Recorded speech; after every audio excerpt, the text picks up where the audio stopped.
Assalamu alaikum dear students. I hope you all are enjoying your studies and your health.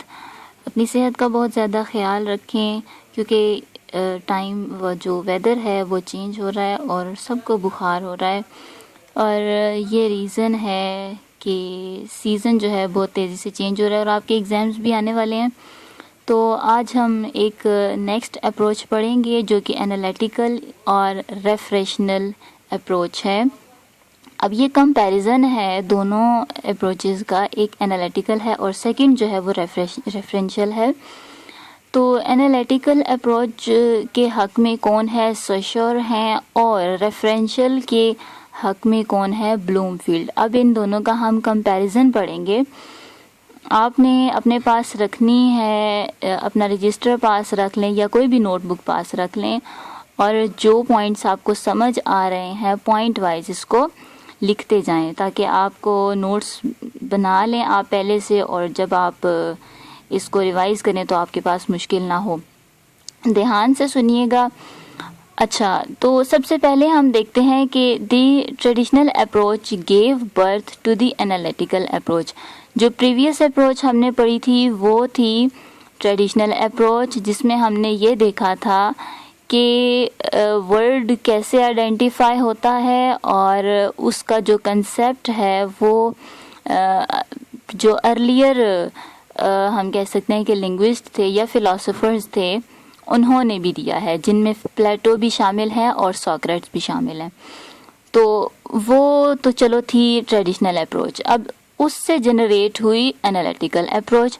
अब analytical approach के हक में है सोशर। वो ये कहते हैं कि जो मीनिंग की थ्योरी है वो ये है कि ये किस चीज़ पर बेस करती है, स्पीच वर्ड रिलेशनशिप पर बेस करती है। और ये जो है डिनाई करते हैं ब्लूमफील्ड की जो है थ्योरी, और ब्लूमफील्ड इनकी थ्योरी को डिनाई करते हैं। सेशर कहते हैं कि एक अगर पेपर आप लें तो उसका एक साइड होगा साउंड और अदर साइड होगी उसकी थॉट। ठीक है, बोथ आर जो है सेपरेटेबल नहीं है दोनों। ठीक है, वो जैसे हम इसकी एग्जांपल हम ऐसे ले सकते हैं कि two sides of a coin, कि एक कॉइन की दोनों साइड्स हैं वो दोनों जो सेपरेटेबल नहीं है, उनको हम कभी भी सेपरेट नहीं कर सकते। तो इसी तरह साउंड और थॉट के बारे में वो ये कहते हैं कि दोनों सेपरेट नहीं हो सकते। Thought can not be divided from sound nor sound from the thought. अब आगे हम मज़ीद फर्दर हम इसकी स्टडी करते हैं कि उन्होंने ऐसा क्यों कहा, फिर आपको समझ आएगी। अच्छा, एक चीज़ और है कि वो ये कहते हैं कि elements of sound and thought combine. जब साउंड और थॉट के एलिमेंट्स कंबाउंड होते हैं तो फिर ये प्रोसीड करके क्या बनता है, फॉर्म। फॉर्म को हम कहते हैं नीम। जैसे कल हमने यहाँ देखा था इस डायग्राम में कि फॉर्म जो है वो नेम है, फिर मीनिंग आता है और फिर रेफरेंट यानी इंफॉर्मेशन किसी चीज़ की, थिंग की। ठीक है, सबसे पहले नेम आता है। इसको रेसिप्रोकल भी करते हैं हम कि इसको हम किस तरह से यानी बैकवर्ड भी जाते हैं। ठीक है, थिंग है उसका, उसके बारे में हमने माइंड में रखा मीनिंग जिसका हमें कंसेप्ट और फिर उसको नाम दे दिया, और कुछ लोग इसको यूं भी लेकर जाते हैं इस ट्रायंगल में। अच्छा, अब देखें कि साउंड जो है वो, अब नेक्स्ट यहाँ से बात स्टार्ट हो रही है कि साउंड इज सिग्निफायर। जैसे देखें इस ट्रायंगल में आप देख सकते हैं कि सिग्निफायर है, ठीक है, उसके बाद आ जाता है सिग्निफाइड और फिर आ जाता है सिग्निफिकेंट। सिग्निफायर क्या है, सिग्निफायर नेम है, सिग्निफाइड वो थॉट है या कंसेप्ट है, और सिग्निफिकेंट वो थिंग या ऑब्जेक्ट है जिसका हम नाम ले रहे हैं। ठीक है, तो साउंड इसी तरह उन्होंने कहा is the signifier, the thought is the signified and the thing signified is significant। thing क्या है, वो significant है। इस चीज़ को माइंड में रखिएगा, ये थोड़ी देर से समझ में आने वाली है। ओके, नेक्स्ट हम देखते हैं कि there is no direct relationship between word and the things। चीज़ों और उनके नाम में कोई डायरेक्ट जो है रिलेशनशिप नहीं है। They stand for the word symbolises a thought और रेफरेंस, वो थॉट और रेफरेंस को सिम्बलाइज करते हैं और वो रेफ़र करते हैं किस चीज़ की तरफ, फीचर्स की तरफ। अब ये फीचर क्या है, या थॉट या रेफरेंस, ये चीज़ें क्या हैं, ये मैं आपको समझाती हूँ। ये है कि एक हमें साउंड आती है डॉग की, ठीक है, डॉग जब बार्किंग करता है हमें उसकी साउंड आती है। हमारे पास 3 वर्ड DOG, ये 3 वर्ड्स हैं, ये क्या बना, डॉग। अब डॉग का अगर हमें ऑलरेडी पता है, उसका हमारे माइंड में इमेज बनेगा, कैसा बनेगा, उसकी 4 लेग्स होती हैं, ठीक है, वो एक डोमेस्टिक एनिमल है, ठीक है, हम कह सकते हैं कि वो डोमेस्टिक एनिमल है। और ये जो है फॉर्म बन गई हमारे माइंड में, ठीक है। अब ये हमारे फॉर्म जो बनी है हमारे मुंह से अदा होगी, ठीक है, प्रोनाउंस होगी। फिर सेकंड हमारे माइंड में क्या इमेज आता है कि ये एक लिविंग क्रिएचर है, ठीक है, ये एक लिविंग क्रिएचर है जो कि जिसे हम अपनी आंखों से देख सकते हैं, ठीक है। और ये क्या है, ये रेफरेंड है, ठीक है। पहले क्या आया हमारे माइंड में, सिंबल आया, उसका हमारे माइंड में इमेज बन गया। इमेज हम वो डॉग ले सकते हैं, या कोई इंसान कहता है एप्पल, ठीक है, तो एप्पल का हमारे माइंड में इमेज आएगा, वो कैसा होता है, ग्रीन भी होता है, रेड भी होता है, और येलोइश कलर में भी होता है, ठीक है। ये सेंस बन गया हमारे माइंड में, इमेज बन गया उसका। फिर रेफरेंड, वो क्या है, थिंग है, चीज़ है, ये हमारे माइंड में उसका आया इमेज, और ये एक्चुअल में ऑब्जेक्ट है about which we are talking, okay, ठीक है। फिर वो ये कहता है कि we may call the referent, क्या चीज़, रेफरेंड जो चीज़ है, and the picture of it that we have in our mind, वो जो चीज़ हमारे माइंड में है वो मेमोरी पिक्चर है, ठीक है। हमारी मेमोरी में एक क्या हुई हुई है, साउंड जो है वो हमें आई, उसका हमारे माइंड में इमेज बन गया, वो पिक्चर बन गई, और वो जो है क्या कहलाया, इमेज, ठीक है। जो माइंड में पिक्चर है वो इमेज है, तो हम उसको इस डायग्राम से डिफाइन कर सकते हैं। अच्छा, अब नेक्स्ट अगर हम देखते हैं कि रेफरेंशियल थ्योरीशियन, ठीक है, इसका मैं आपको दोनों को डिस्कस करने के बाद बताऊंगी कि कैसे इनके बीच में डिफरेंस है। अब अकॉर्डिंग टू दिस थ्योरी, कौन सी थ्योरी, वो बात कर रहा है रेफरेंशियल थ्योरी की। No direct connection between words and the things, चीज़ों के बीच में, वर्ड और थिंग के बीच में कोई जो डायरेक्ट कनेक्शन है वो नहीं है, ठीक है। वो कहता है कि डायरेक्ट से सिंबलाइज आता है, सिंबलाइज क्या है, वर्ड है, और थॉट फ़ौरन से जो है उसकी हमारे जहन में आ जाती है। अब देखिए, reference which in its turn refers to the features और event we are talking about, और फ़ौरन से हमारे माइंड में क्या आ जाता है, ऑब्जेक्ट आ जाता है। अब इस अप्रोच की कुछ वीकनेसेस भी हैं, जैसे वो कहता है कि it gives an account of how the word acts, कि एक वर्ड कैसे उसके माइंड में एक्ट करता है, ठीक है। ये बात हो रही है, पीछे हमने देखा ये किस चीज़ को डिफेंड के अगेंस्ट जा रहा है, एनालिटिकल अप्रोच के, जो एनालिटिकल थ्योरी है उसके अगेंस्ट जा रहा है ये, कि कैसे वर्ड ने एक्ट किया on the hearer but seems to neglect the speaker's point of view. ये उस चीज़ को निगलेक्ट कर रही है कि एक स्पीकर है, बोलने वाला है, तो उसने जो वर्ड बोला है उस वर्ड को ना देखें, उस इमेज को देखें जो उसके माइंड में है, ठीक है। तो वो कहते हैं कि for the hearer the sequence of events will be different and reverse. उसके माइंड में जो इमेज है, या उसके माइंड में एक इवेंट बना हुआ है, इवेंट क्या है, इमेज ही है, ठीक है। इस चीज़ में आपने कंफ्यूज नहीं होना, व्हाट इज़ इवेंट, इवेंट वही इमेज है जो उसके माइंड में है, तो उसका एक सीक्वेंस है उसके माइंड में, ठीक है। फिर हेयरिंग द वर्ड से dog he will think of a dog, जब वो किसी वर्ड को सुनेगा और वो वर्ड क्या है, डॉग, अगर वो सुनता है डॉग तो उसके वो थिंक करेगा, सोचेगा किसके बारे में, डॉग के बारे में, एंड दस understand what the speaker was saying, और फिर उसे समझ आएगा कि अच्छा वो क्या कह रहा था, and this will make him pronounce the word, और फिर उसकी जाहिर सी बात है वो अटरेंस तो आएगी उसकी. There is therefore a reciprocal and reversible relationship between name and sense which Stephen Ullmann, जो क्या कहता है कि सेमेंटिक्स में उसने ये कहा कि ये एक रेसिप्रोकल रिवर्सिबल रिलेशनशिप है बिटवीन नेम एंड सेंस. ये रिवर्स, जैसे मैंने आपको बताया था कि कुछ लोग इसको यूं भी लेकर चलते हैं ट्रायंगल को, और ऐसे भी लेकर चलते हैं. यानी पहले फॉर्म कुछ लोग लेते हैं, फिर मीनिंग आता है, और फिर एंड में उसका रेफरेंट यानी ऑब्जेक्ट आता है. और फिर कुछ लोग पहले ऑब्जेक्ट से जाते हैं, फिर मीनिंग, और फिर उसके बाद फॉर्म पर जाते हैं.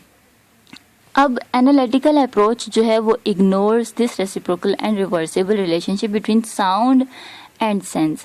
साउंड और सेंस के बीच में ये जो एक रिलेशनशिप है रेसिप्रोकल का, ठीक है, उसको वो इग्नोर करता है. अब आगे हम देख रहे हैं ब्लूमफील्ड ने क्या कहा हमें. ब्लूमफील्ड की ये अप्रोच है, वो ये कहते हैं कि जब एक इंसान के माइंड में इमेज नहीं बना होगा, ठीक है, एक ह्यूमन अटरेंस तब होती है जब उसके माइंड में इमेज होगा. एक नॉन फिजिकल प्रोसेस है ये, ठीक है. वो कहते हैं कि structuralist are unwilling to assume that prior to the utterance of linguistic form. Linguistic form क्या है? वो लैंग्वेज जो हम बोलते हैं अपनी सोसाइटी के लिहाज से, ठीक है. तो अब लिंग्विस्टिक फॉर्म से पहले वो किस चीज़ को कहते हैं कि करना चाहिए, उनका कहना ये है कि पहले माइंड में इंसान के इमेज होनी चाहिए. तो there occurs within the speaker a non physical process. अब नॉन फिजिकल प्रोसेसेस कौन से हैं? थॉट है, कंसेप्ट है, इमेज है, फीलिंग है, एक्ट ऑफ विल है, यानी कोई भी एक्शन है जो वो करना चाह रहा है और उसके माइंड में है, ठीक है. तो ये जो है नॉन फिजिकल, इनकी मीन्स टू से ये एब्स्ट्रैक्ट चीज़ें हैं, इनकी कोई फिजिक नहीं है. ये जस्ट फील की जा सकती हैं. थॉट भी इंसान की एब्स्ट्रैक्ट होती है, नॉन फिजिकल है. कंसेप्ट जो इंसान के माइंड में है वो भी नॉन फिजिकल है. इमेज भी एब्स्ट्रैक्ट है, नॉन फिजिकल है. और फीलिंग, ये सारे क्या है? नॉन फिजिकल प्रोसेसेस हैं. or the like means so on. And that the hearer upon receiving the sound waves, जब एक सुनने वाला एक साउंड वेव को सुनता है, जब वेव्स होती हैं ना एयर में, तो तब आपको साउंड आती है किसी भी चीज़ की, goes through an equivalent mental process. उसमें एक क्या होता है? मेंटल प्रोसेस है. नॉन फिजिकल प्रोसेसेस क्या हैं? मेंटल प्रोसेसेस हैं. तो ब्लूमफील्ड ये कहते हैं कि human utterances are connected with certain situations and accompanied by certain responses. तो उनका ये कहना है कि जो ह्यूमन अटरेंसेस हैं, इंसान जो कुछ भी अपने मुंह से बोलता है, वो कनेक्टेड हैं कुछ यकीनी जो सिचुएशंस हैं, कुछ ऐसी सिचुएशंस होती हैं उनसे वो कनेक्टेड है, उसको ऑलरेडी पता होता है, उसके माइंड में एक मेंटल प्रोसेस ऑलरेडी हुआ होता है. तो वो ये कहते हैं कि कैसे एक इंसान जो है इस चीज़ को अंडरस्टैंड करेगा कि अर्थक्वेक हुआ है, ठीक है. अर्थक्वेक इज़ अ टर्म कि जो है ज़मीन एक थ्रिलिंग करती है और फिर नुकसान वगैरह होता है, कि अगर अर्थक्वेक के बारे में एक इंसान को पता ही नहीं है तो उसको कैसे पता चलेगा कि एक बहुत काफ़ी थाउजेंड्स ऑफ माइल्स अवे एक अर्थक्वेक आया और उसने इस तरह से डिज़ास्टर फैलाया, ठीक है. तो वो ये कहते हैं कि according to Bloomfield, then how will a person understand a statement. कौन सी statement? About an earthquake thousands of miles away if he understands the meaning of a term. इस टर्म का मीनिंग उसको नहीं पता होगा तो उसको कैसे पता चलेगा कि हज़ारों मील दूर जो है इस तरह का नुकसान हुआ है. by corresponding to something in the hearer's memory. तो हेयरर्स के मेमोरी में, हेयरर जो है सुनने वाला, जो उसके मेमोरी में इस चीज़ का इमेज ही नहीं है, तो how he can be understand about it. तो referential theories of meaning are inspired by the old metaphysics of body and soul.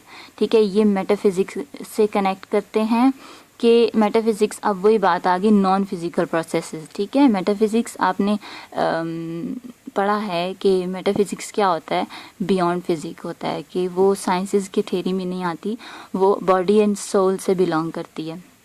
तो इसी तरह फिर वो कहते हैं कि they need to make a provision for multiple meaning. ठीक है, उनके माइंड में मल्टीपल मीनिंग्स आ सकते हैं। ठीक है, अब ये नहीं कि एक इंसान किसी चीज़ को प्रोनाउंस कर रहा है तो उसके माइंड में एक ही इमेज होगा, नहीं, ऐसा नहीं होता। आपने उस सेंस को समझना है जो उसके माइंड में है। ठीक है, तो अब फिर वो इसी तरह कहते हैं कि remember that words are not associated with situations. Words जो हैं वो सिर्फ सिचुएशन से एसोसिएट नहीं होते, they are also associated with words. तो सेश्योर ने इन तीन, ये जो ट्रायंगल पीछे हमने देखा है, इसको उन्होंने ओके कहा है। ठीक है, और सेश्योर जो है वो इससे डिनाई करते हैं। आपको आई होप कि समझ आई होगी कि एनालिटिकल और रेफरेंशियल अप्रोच में क्या डिफरेंस है।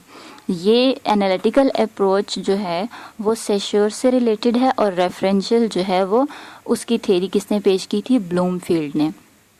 तो सेश्योर इस चीज़ को डिनाई करते हैं कि जो वर्ड है वो उसका सिर्फ रिलेशनशिप है किस चीज़ के साथ, थॉट के साथ। लेकिन ब्लूमफील्ड ने कहा कि थॉट के साथ जो साउंड है उसका इमेज है, और फिर उसके बाद जो ऑब्जेक्ट है, तीनों ये एक ट्रायंगल बहुत ज़्यादा इम्पॉर्टेंट है। तो जो ट्रेडिशनल अप्रोच है उसमें हमने ये देखा था कि सेमियोटिक ट्रायंगल है। ठीक है, इसीलिए इसका नाम रखा सेमियोटिक ट्रायंगल, क्योंकि हम सिमेंटिक्स पढ़ रहे हैं तो उससे है सेमियोटिक।